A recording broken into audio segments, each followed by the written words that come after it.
이유는 언론이 제대로 정보를 전달해야만 올바른 담론이 형성되기 때문이다. 그런 말씀입니다.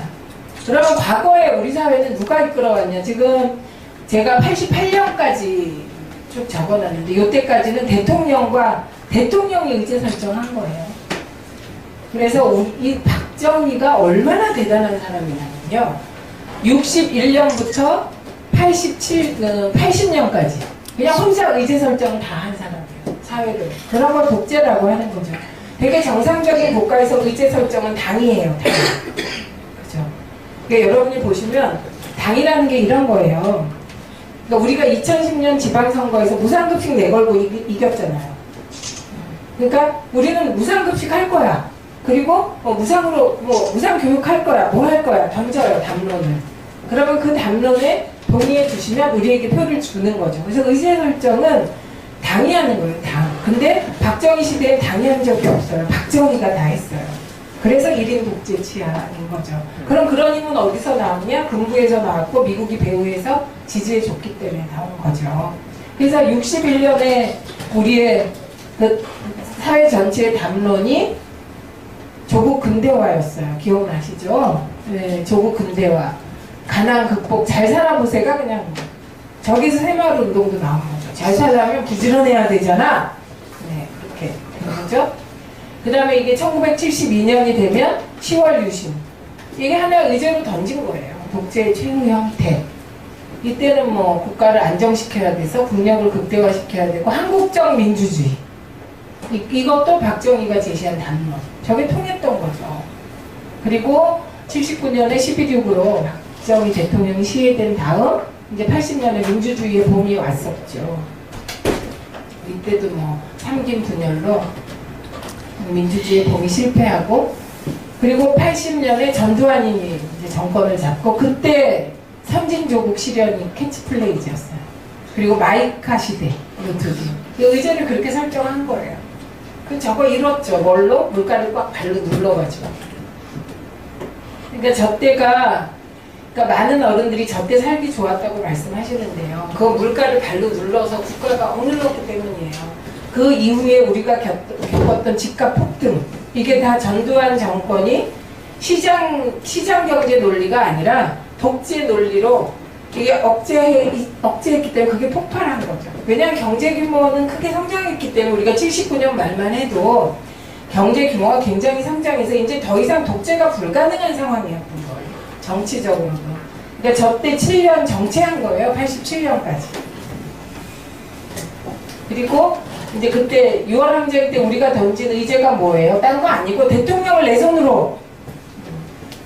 실제로 대통령을 내 손으로 뽑았죠. 그 이후. 그 이전엔 체육관 선거였는데요. 되게 박정희도 그랬고 전두환도 그랬고 투표율이 99.9%. 네, 득표율이 99.8%고 이런 거였죠. 한 명이 화장실 잠깐 갔다가 뭐 못했다 이런 거고 한 명이 못 왔는데 교통사고가 나서 병원으로 가고 뭐 이런 거였거든요. 완전 체육관 선거 시대였어요. 이 얘기를 대학생들한테 하면 막 웃어요, 애들이. 그럼 뭐 대통령을 체육관에서 뽑았단 말이에요? 막 이러면서 비웃어요. 근데 실제로 진짜 그랬죠. 그리고 아이들이 또 웃는 게 어떤 대목이냐면 얘들은 고문, 뭐 투옥 이런 걸 이해를 못하는 거예요. 무슨 그거는 남미에서나 있고 영화에서나 보는 거지. 우리 때는 하사건이라는 게 있었어요. 제가 79학번이니까 아주 말기잖아요. 유신 말기. 그러니까 포괄적 시대에 제가 대학생이었던 거죠. 아주 불행한 인간이에요. 그래서 다른 사람들은 연애를 하고 멋부리고 낭만을 즐길 때 저는 감옥 가고 이랬으니까 그때 우리 하사건이 있었는데 왜 하사건이냐면요. 우리가 학교 다닐 때는 학교에 시위 학생보다 전경차가 더 많았어요. 남학교는. 그래갖고 고대에서 어떤 애가 시위 주동을 하려고 뜨면 하고요 그래야 되잖아요. 그런데 학을 다 못하고 하다가 잡혀가서 정말 그런 시대를 살았던 거죠. 그리고 최근에 이제 해직 기자 선배들하고 저희가 모여가지고 얘기를 했는데 그 민주화돼서 뭐가 좋아졌냐 이런 얘기를 나눴어요. 근데 문재인 정부는 잘할 거다. 이렇게 얘기하다가 근데 그 이전에 우리가 노무현 정부도 사실 사회경제 개혁은 어쩔 수 없었지만 실패한 거잖아요. 정치적인 개혁은 다 이루었지만 대부분은. 그래서 그때 그런데 해직 기자 선배 한 분이 아니야 아주 좋아졌어. 안 무서워 이렇게 얘기하는 거예요. 이런 얘기 이렇게 하는 거 있잖아요. 당연하시게 느끼죠. 저희 땐 이렇게 하면 감옥 가서 1년 살고 여기 계신 분 전부 유치장 가는 거였어요. 저는 감옥 가서 1년.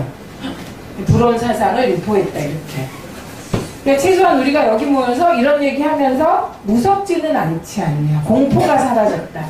그거에 다 동의했거든요. 그 변호인에 나오는 거 다 진짜 있었던 일이고요. 그것보다 더 심했어요. 그냥 옥상에서 떨어져서 죽고 뭐 어디 산속에서 변사체로 발견되고 고문당하다 죽고 이게 뭐 제 주변에서 비일비재하게 벌어졌었거든요. 그래서 우리는 아무것도 안 돼도 안 무서워서 이렇게 떠들 수 있어서 좋아요. 그 다음에 이제 88년에 여러분이 다 아시는 상임 분열로 노태우가 대통령이 되는데 이때부터 문제가 발생해요. 군부 권위주의 정권 시절에 1인 독재자가 사회를 좌지우지하고 모든 의제를 설정했는데 당도 그냥 이게 진짜 웃긴 게 당을요. 그 독재자가 민주정의당을 만들어요 그냥. 돈 가지고. 그리고는 안기부를 통해서 야당 정치인한테 뒷돈을 줘서 또 다른 유사 야당을 만들어요. 진짜 웃기죠. 지금 들으시니까. 우리 사회에 다 있었던 거죠. 그래서 민한당이 만들어지잖아요.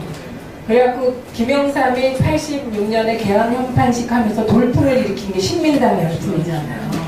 그러니까 그런 식으로 안기부를 통해서 뒷돈을 줘서 당을 만들고 이렇게 해서 정치를 왜곡하고 그렇게 왔었는데 88년이 됐는데 노태우가 당선이 됐어요.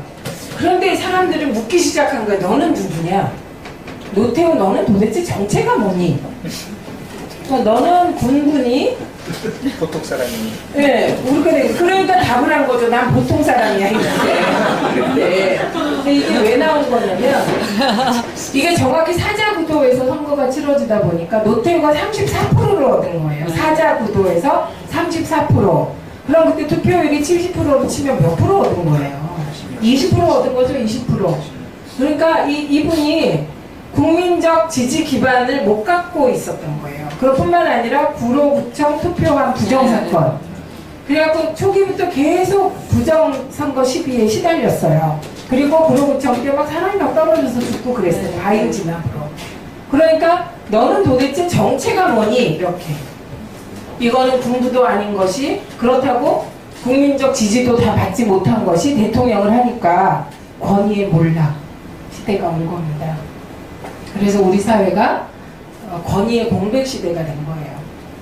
그러면 권위의 공백이라는 건 되게 위험한 상황이에요. 이건 무슨 말이냐면 대통령이 뭘 하자 그래도 사람들이 아유 지랄 이러구나.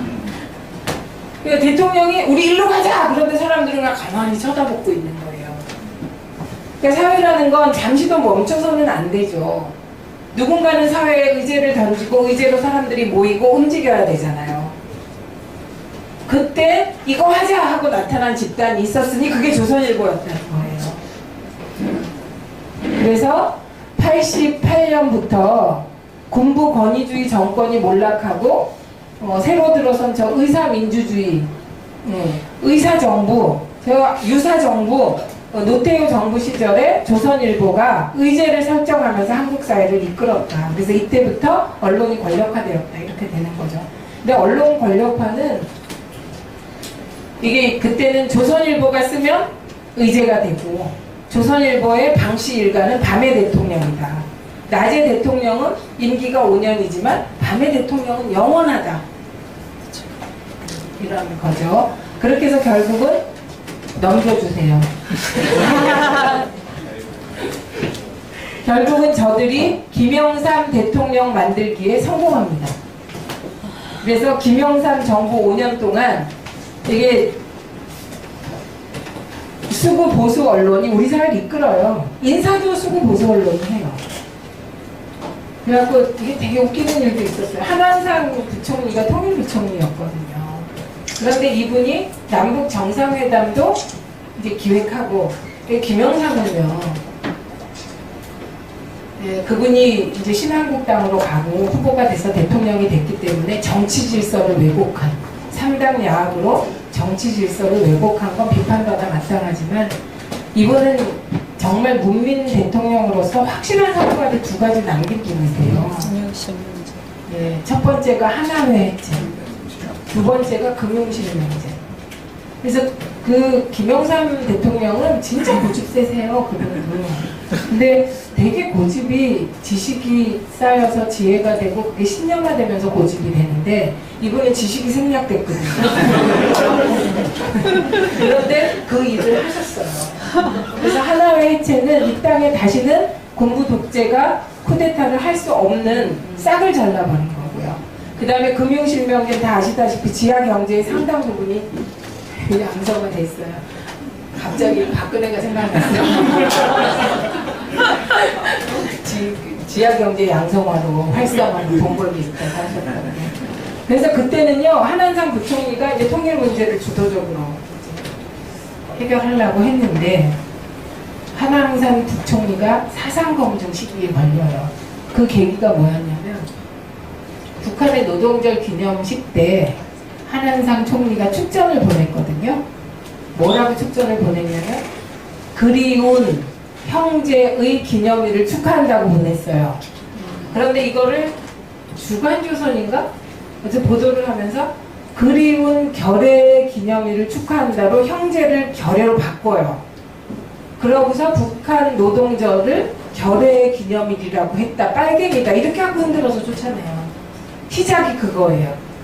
그래갖고 이분의 온갖, 지금 이제 인사청문회 때 나온 거 있잖아요. 옛날 고리자까지 사상 검증하는 거.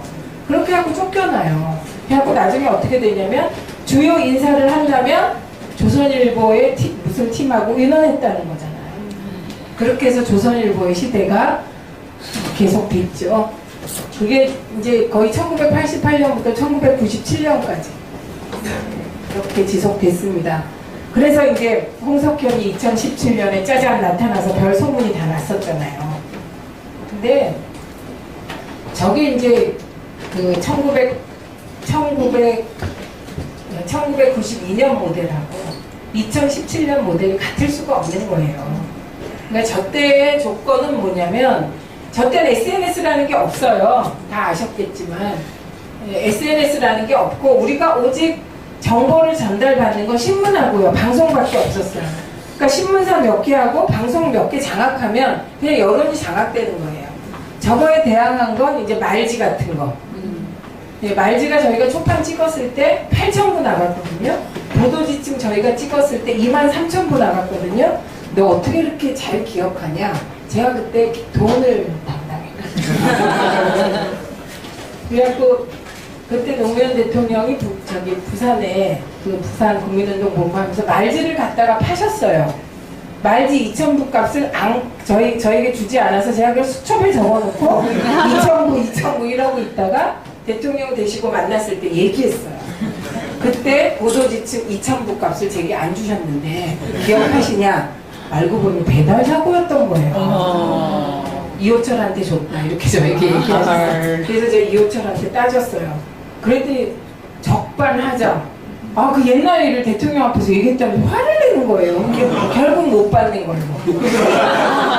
그때 말지 2,000부면 1,500원이니까요. 그때 300만 원은 엄청 큰 돈이에요. 86년에 300만 원이면 집을 한 채 사요. 그러니까 제가 받을게. 그래서 그리고 이제 1997년 대선 때 다 까먹으셨는데, 조선일보의 김대중 흔들기의 수준은 이루 말로 다 할 수가 없었어요. 첫째, 빨갱이다. 두 번째, 성격이 나쁘다. 이 성격이 나쁘다를 정치적 독재자가 될 거다. 김대중 포비야 뭐. 그러니까 지금 대선 과정에서 문재인 흔들기의 그 내용이 한 100배쯤 극악한 표현으로 됐다고 생각하시면 돼요. 그러니까 메카시즘 열풍 비슷한 것 속에서 대통령이 된 거예요. 그러니까 저는 김대중 대통령을 신이라고 생각해요. 신이지. 저 상황에서 다 흔들어요. 그냥 그 자다 깨면 DJ 흔들기. 그리고 사진도 DJ 화내는 것만 있어요. 삐진 거, 화난 거, 이런 거. 그런데 이제 이겼잖아요. 그 극적인 DJP 연대로. 이기고 나서 그때부터 노무현 대통령 당선되고 2007년까지는 이건 이제 권원 유착에서 권원 갈등의 시대로 넘어오는 거죠. 그 권원 갈등의 시대에 여러분이 다 기억하실 거예요. 지금 생각하면 제가 진짜 이 마이크로 얘기할 수는 없는데 복수하고 싶었어. 그때는 진짜 제가 시민사회 활동을 할 수가 없어요. 어딜 가면 시작이 다 노무현 대통령 욕으로 시작하는 거예요. 대통령 욕하는 게 국민의 일상 담아야, 뒷담아야. 그냥. 어딜 가도. 그러니까 도대체 뭘 그렇게 잘못했다고. 맞아. 네. 뭘 그렇게 잘못했다고. 대학교를 못 나와서 그랬었어요.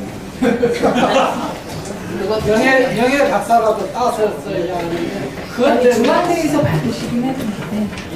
그러니까 하여튼 그때는 정말 제가 한 팟캐스트에서 친문을 유지하는 게 쉬운 일이 아니다. 진짜 쉬운 일이 아니에요. 네, 근데 그게 이게 정신병자라는 소리 들었는데 욕을 막 하는 제가 도대체 뭘 그렇게 잘못했다고요? 나중에는 싸우다 지쳐서 이런 거예요. 그래서 이것도 잘못했다, 저것도 잘못했다, 이런 것도 막 아니다 하다 보면 싸우게 되죠. 그때 방식이 뭐였냐면 제가 그때 언론의 무서움을 느낀 거예요. 노무현 대통령은 결국은 지도자라는 건 시대의 흐름을 읽고 그 시대의 흐름이라는 게 결국은 민심이에요. 국민들이 원하는 바. 그걸 가장 잘 직감적으로 느낀 대통령이에요. 그 당시에는 진짜 그 지역감정 극복 그리고 정치개혁 원칙과 상식이 우리의 열망이었어요. 그거를 기치로 대통령에 당선이 됐단 말이죠. 개인기로. 그때는 뭐 노사모가 막 했지만 그 노사모도 사실은 대통령 개인한테 반해서 이거 개인기로 되신 분이에요. 조직이 아니라. 네. 그렇게 당선이 됐는데 이미 바닥의 시대적 흐름은 뭐가 있었냐면 노동, 그러니까 사회경제 개혁의 욕구가 밑바닥에서 끌어올랐던 거예요.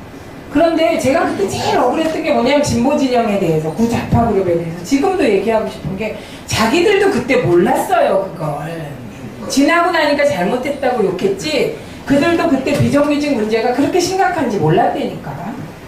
그 2002년에는 정치개혁이 최대 화두였어요. 원칙과 상식을 회복하자. 이게 대통령 그걸 부응하신 거예요. 그런데 IMF 이후에 우리가 민영화도 많이 하고 소위 노동의 유연성이 뭐예요? 해고의 자유잖아요. 그런 잘못된 담론들이 형성하면서 밑바닥에서는 비정규직 문제가 심각하게 막 싹트고 있었던 거죠. 그래서 해결하려고 노력도 했어요. 그런데 이미 방향이 잘못됐을 뿐이지.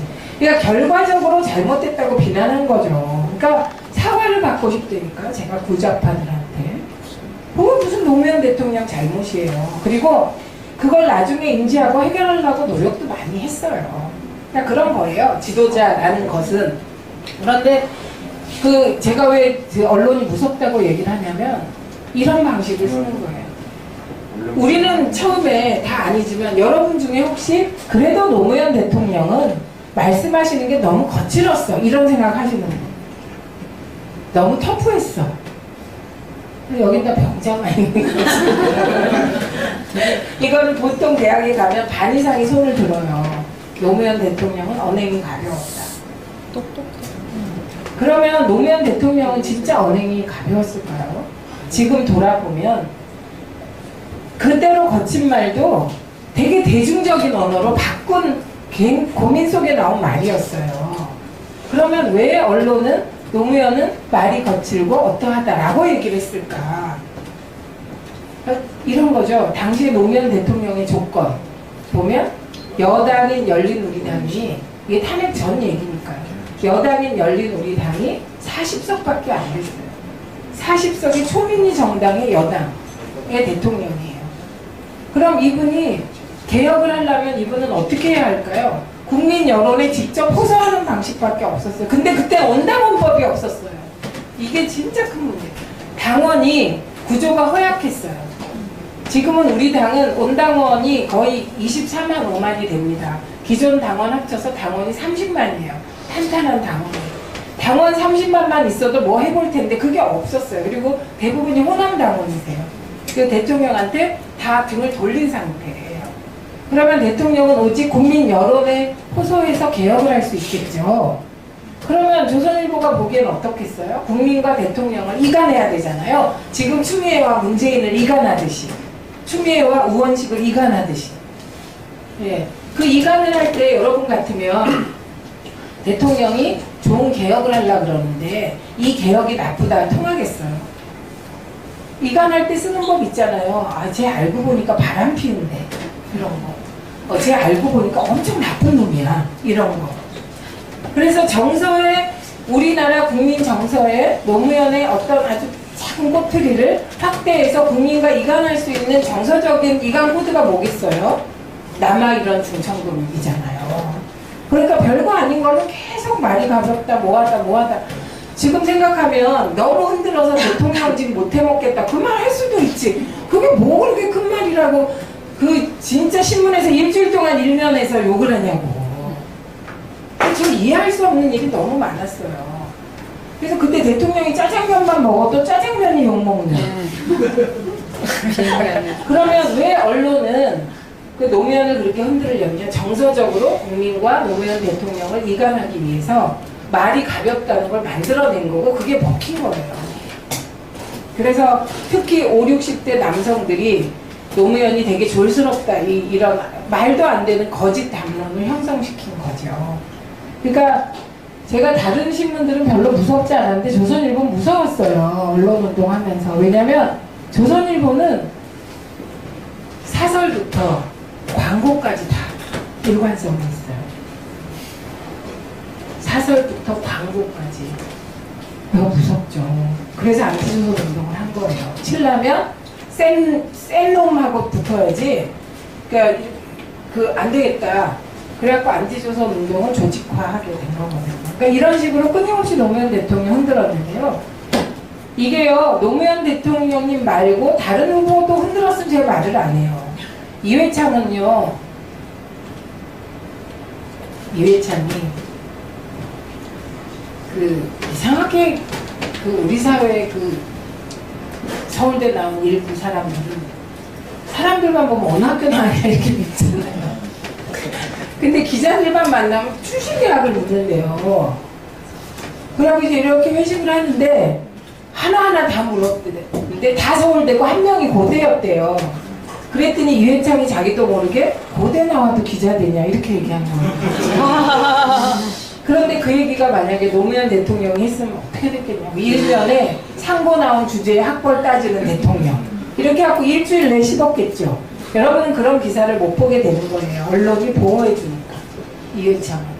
그런데 공교롭게 그때 고대 나온 그 기자 열받았는지 빌라를 폭로해버렸네. 그 호화 빌라. 네, 그 다음에 옥탑방도 모른다 뭐 이런 거. 걔 계속했어요. 그게 분노해서 그랬는지. 그러고 나니까 사석에서 그 기자를 향하여 창자를 뽑아버리겠다 그랬어요. 이회창이. 만약에 이것도 DJ나 노무현 대통령이 그랬다면 어떻게 됐겠어요? 창자를 뽑아버리겠다는 잔인한 후보 빨갛게. 그래갖고 노무현 대통령 사진 피 칙칙한 거 싫지 않았겠어요? 이런 거예요. 말에 관한 한 김영삼 대통령도 뭐 둘째가라면 서럽죠. 그 발음이 안 돼서 관광을 강간이라고 해서 별의별 일이 다 있었거든요. 그러니까 언론의 보호를 받는 정치인과 언론이 죽이려는 정치인은 이렇게 다른 거죠. 그러니까 그렇게 무서운 일을 당한 거예요. 그렇게 해서 우리가 그리고 그렇게 되면 필연적으로 우리 내부가 분열하잖아요. 그러니까 지금 제가 추미애 대표 흔들기를 추미애 지키기가 문재인 지키기다 이거 하는 이유가 열린우리당은 정말 끔찍하지 않았어요. 대표가 17번 바뀌었다면서요. 그 시작은 늘 이렇게 되거든요. 작은 걸로 흔들어. 근데 지금은 당원들이 너무 똑똑하세요. 조금만 삐끗하면 그냥 말도 못하고 해버리시니까 이게 정리가 다음날 되더라고요. 앞으로도 우리는 그렇게 계속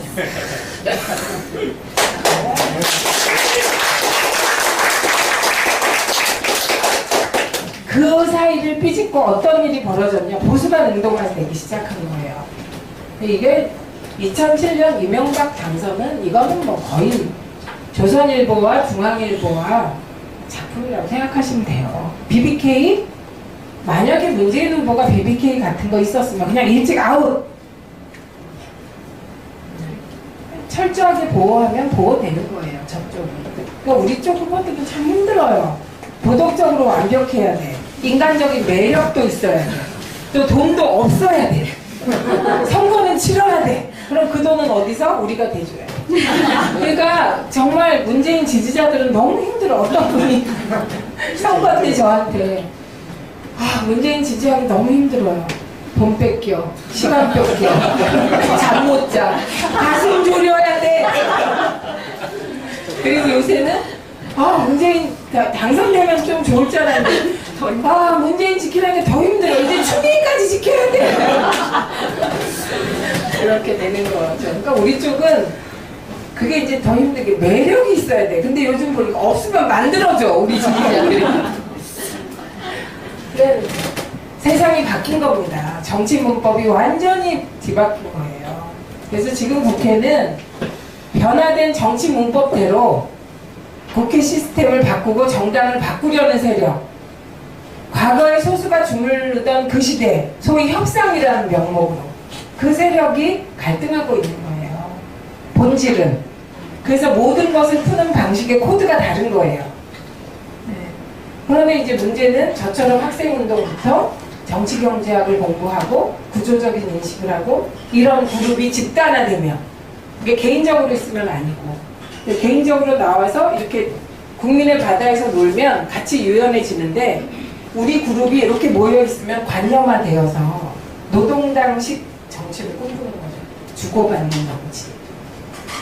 그래서 이걸 개인의 문제로 보시면 안 되고 문화대 영국 노동당이에요. 네? 노동당은 영국 노동당. 그러니까 북한 정말 날카로운 지적이셨어요. 그러니까 개인의 문제라기보다는 정치 문화, 정치하는 패턴의 충돌이라고 보시면 돼요. 우리 추미애 대표는 사실 DJ한테 정치를 배운 분이기 때문에 그 운동권식 정치보다도 더 옛날에 배운 분이세요. 그런데 DJ가 촉이 좋으시니까 그걸 배워서 흐름에 빨리 적응하시는 거죠. 이거 적응 못하면 도태되는 거예요. 우리가 이번 총선에 하려다가 못한 게 흐름을 완전히 바꾸려고 그랬는데 갑자기 또 국민의당이 만들어지면서 우리가 개혁 공천을 못했잖아요. 일부밖에. 인재 영입만 성공했잖아요. 더 개혁해야 되는데 그래야 국민의당 때문에 못했는데 이게 다음 총선이 되면 정치 문법을 완전히 바꿔야 돼요. 그게 지금 남은 정당 개혁의 마지막 과제입니다. 이게 그러니까 그리고 당원 수가 100만만 되면 국민 공천 이런 거 안 해도 돼요. 당원이 공천하면 돼요. 100만 당원 정도면 그 당심과 민심이 일치해요. 우리 당은 이미 당심과 민심이 일치했어요. 그 불일치의 시대는 극복했어요, 여러분이. 그래서 100만 당원이 지금 목표예요. 모든 시스템을 바꾸려면 100만 당원으로 가야 합니다. 그래서 진짜 아래로부터 착실하게 커온 사람들이 정치해야 되고요. 이렇게 낙하산 없어져야 되고요. 예외적으로 허용돼야 되는 낙하산도 있겠다. 청와대에서 열심히 일하다 내려오면 무조건 공천 줘야 될 것 같아요. 문재인 정부는. 그래서 여러분이 지금 한번 2010년, 11년으로 돌아가 보세요. 2007년 요때 종편 파동, 종편 도입 파동 때 그때 우리가 제일 걱정했던 게 뭐예요? 종편이 도입되면 우리는 일본의 자민당처럼 될 거다. 이게 우리의 공포였는데 안 됐죠.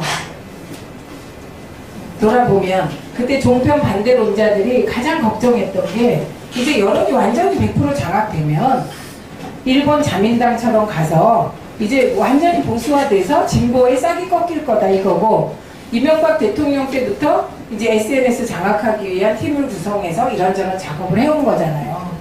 근데 그게 돌아보니 그게 또 안 된 거예요. 그 힘도 어디서 나왔냐? 팟캐스트 등 진보 매체에서 나온 거예요. 그러니까 하늘이 천장이 무너져도 솟아날 구멍이 있었다 그때.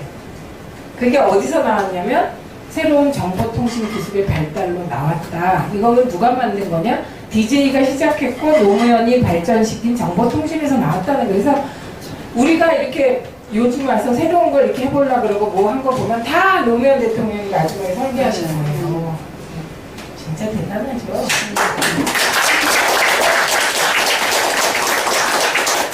그럼 그 무지막지한 창의력은 어디서 나왔나? 대학 안 나와서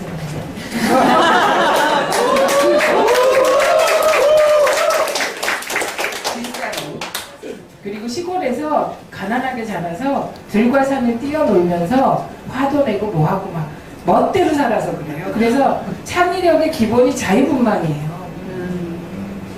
4차 산업혁명 시대의 인재가 자유분방이에요. 그러니까 지금 이 종편 시대로 오고 이 2007년부터 이 방송 장악 시대를 거쳐서 유지된 이 정부 있잖아요. 2017년까지 이들은 어떤 잘못을 했냐? 우리나라 먹거리를 없애버렸어요. 통일 먹거리 없애버렸죠. 남북관계 경색해서. 지금 우리나라가 먹고 살아온 게 크게 두 기둥이에요. 하나는 박정희의 제조업신화 하나. 그 다음에 다른 하나는 김대중 노무현의 ICT예요. 여기에 우리의 먹거리. 그래서 여러분이 요즘 보면 전부 핸드폰 선전이잖아요.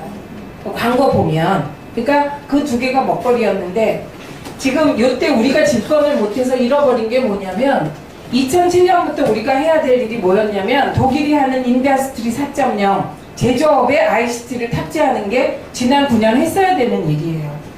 그거 하나도 못했어요. 그래서 이번에 검토해 보니까 다시 우리가 2007년으로 돌아가서 그 작업을 해야 되더라고요. 그러니까 우리의 4차 산업혁명은 다른 나라는 4차 산업혁명이 뭐 인공지능이고 로봇이잖아요. 우리는 그게 아니고 9년 동안 못한 4차 산업혁명의 과제, 제조업에 ICT를 붙이는 게 이게 하위 과제고요. 상위 과제로 인공지능과 데이터. 이 세계는 어떻게 될지 제가 가늠할 수가 없어요. 그래서 진짜 교육이 문제예요.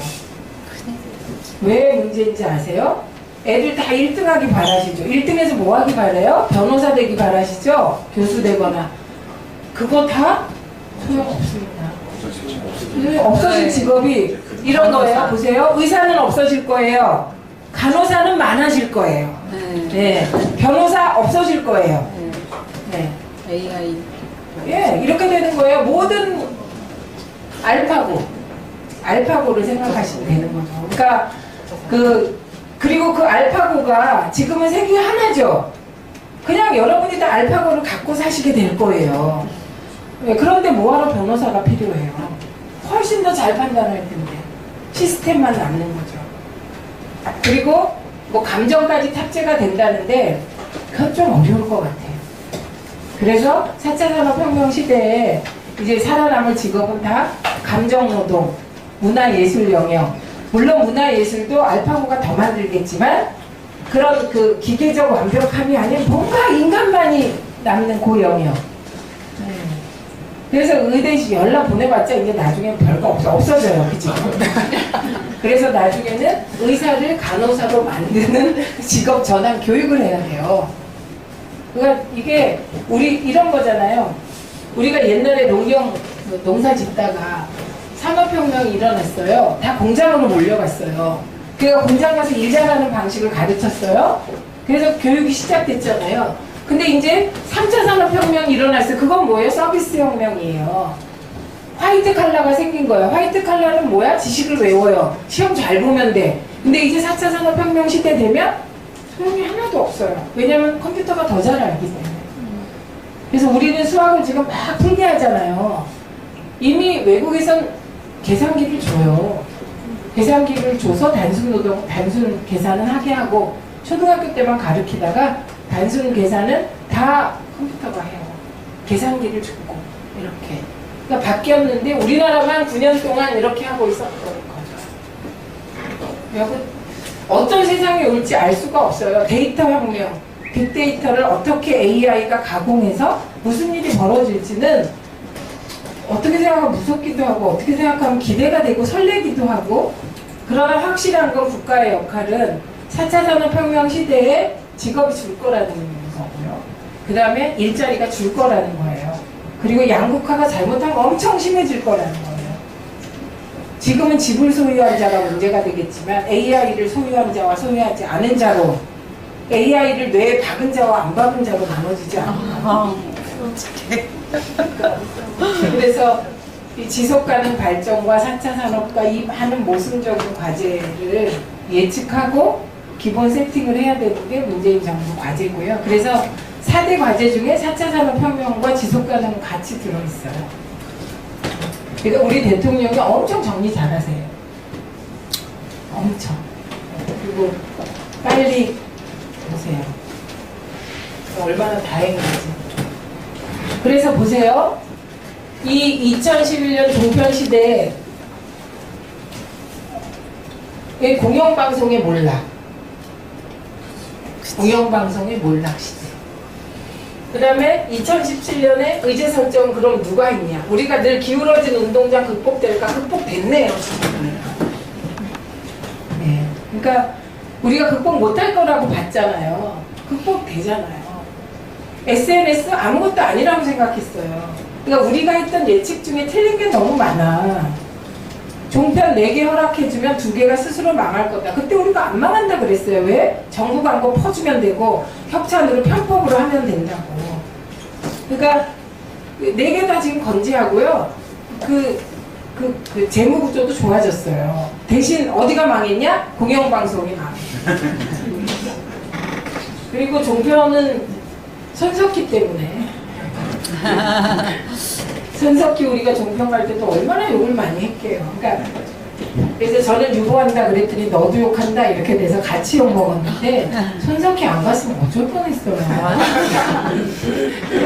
지금 돌아보면 어떤 사람이 저한테 너 TV조선 나갈 때 그렇게 욕했는데 안 나갔으면 어쩔 뻔했냐. 그러니까 우리의 그러니까 불과 한 몇 년 전 생각이 안 맞은 것도 많죠.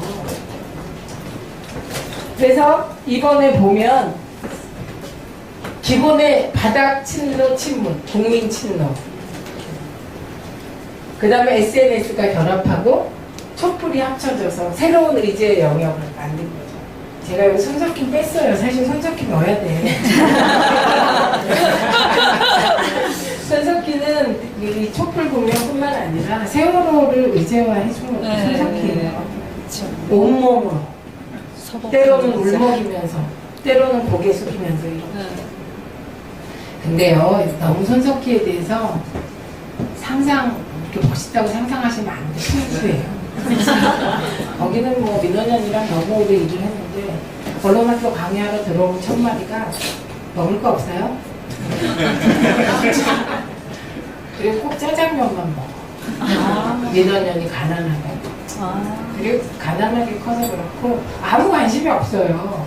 그 인터뷰할 때 그 이상하게 말하잖아요. 그래서 여러분을 화나게 하는 고구마 만든 문재인은 그 말투가 그냥 모두한테 그래요. 그게 싫죠.